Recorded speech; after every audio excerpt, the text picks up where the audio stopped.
people quit? Why do people quit? Luckily for me, it's not my DNA. It's not my blood to be a quitter. My father's father, my grandfather, he went to prison. He died in prison. I'm sure he had many opportunities to throw someone under the bus. But he said, fuck you, I'm going to take it on the chin. Let me do what I got to do. I'm not a quitter. My father, he also went to prison. He went to prison for contempt of court because he didn't want to rat on nobody. He's not a piece of shit. I plead the fifth, he says. If you plead the fifth, you're going to go to prison. He laughed. He said, put me in that motherfucker. I don't give a fuck. And they put him in prison. His own attorneys went to him and said, you don't even have to tell on nobody. Just sign this piece of paper. You're not telling on anybody. He said, get it the fuck away from me. I don't give a fuck how long I'm in this bitch. I'm not a quitter. The one thought I ever had of quitting was when I was on the high school football team. I wasn't the best, but I wasn't the worst. I was like in the middle. I was tough, I was athletic, but I wasn't that fast. I asked my father, I said, I'm thinking of quitting. He said, don't you dare. You started something, you're gonna finish it. And you didn't talk back, you didn't answer back, and that was that. That was the one and only thought I ever had of quitting. And I finished the high school football team, and I'm glad that I did. When I was coming off dope in the rehab, you're surrounded by a bunch of pieces of shit. Some of them are alcoholics, some of them are dope fiends. Some of the alcoholics don't realize how low some of these dope fiends will go. One of them had a Rolex. One of the alcoholics had a Rolex on. It was a piece of shit, but it was still a Rolex with a crown, so it was definitely worth a little bit of money. The dope fiends barged into his room, took it off of his wrist, came to me and said, we got it, let's get out of here, let's go. I said, I'm not a quitter, go, get the fuck away from me. But I'm not a quitter, I'm finishing what I gotta finish. And I didn't even want to be in that motherfucker, I did it for my family. I'm not about AA and NA, I don't even like that shit.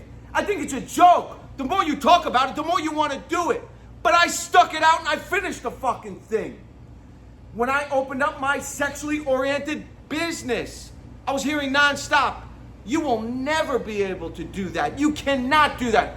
There hasn't been another business like that open in over 50 years. That was fuel to my fire. Watch me go, watch me work. And that's what I did. I got it open. I didn't care how long it took. 16 years with no help, I got that bitch open and I did it. There's a lot of people on YouTube with their own channels, different people that are straight quitters, that are trying to preach to you of what to do and how to do it, or how to tell some bullshit story. When they're pieces of shit, they're quitters.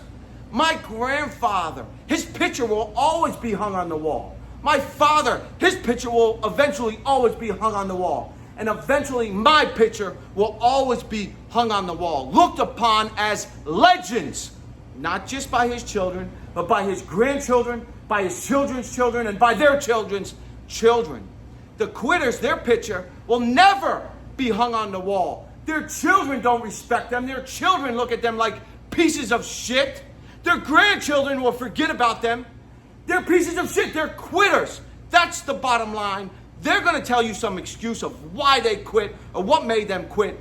But there's nothing more than you are a straight fucking quitter. People quit because they have no long view discipline.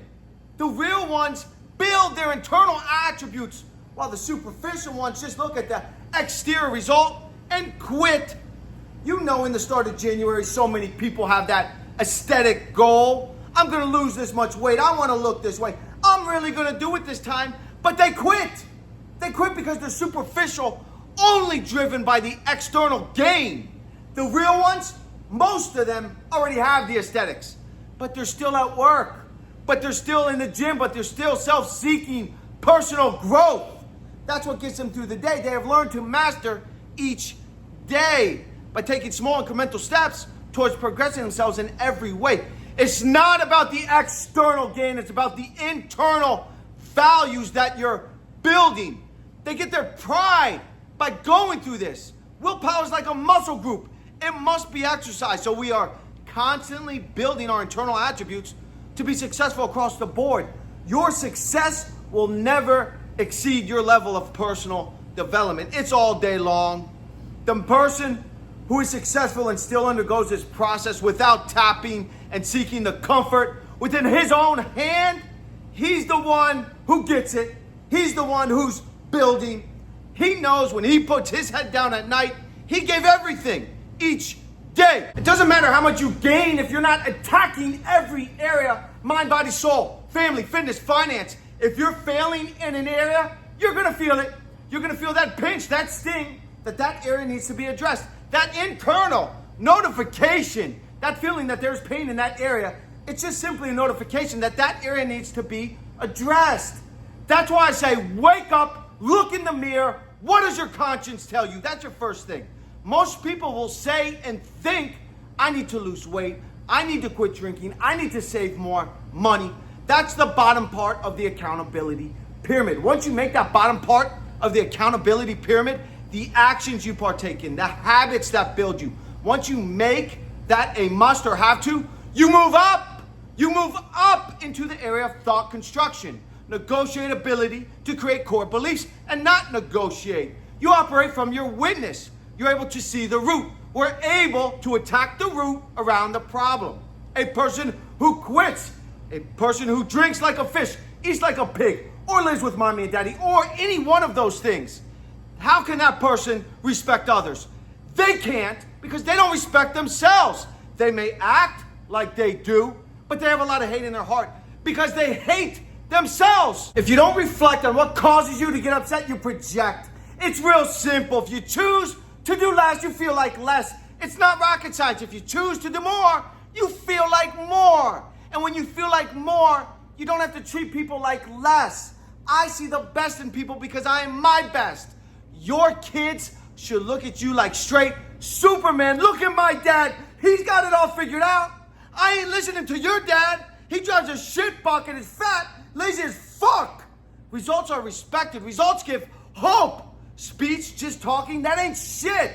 I have results. If I didn't have results, I wouldn't be talking. I turned water into wine in some people's minds. Results are here, and results are respected. It's tried and true. When you learn your daily habits are creating the future you desire, you found the solution into creating everything you want in this life just from your daily habits. Hop on my team. Let me create the daily habits that are in alignment with the future you want. You don't have to be nothing like me. You just have to follow exactly what your vision is for you. And when you get there, figure out what you want to be next. Results are mandatory. And if you hit me up, we're going to get them fuckers. When you look in the mirror and you're proud of you and they're proud of you, this is life. You know, I know. Let's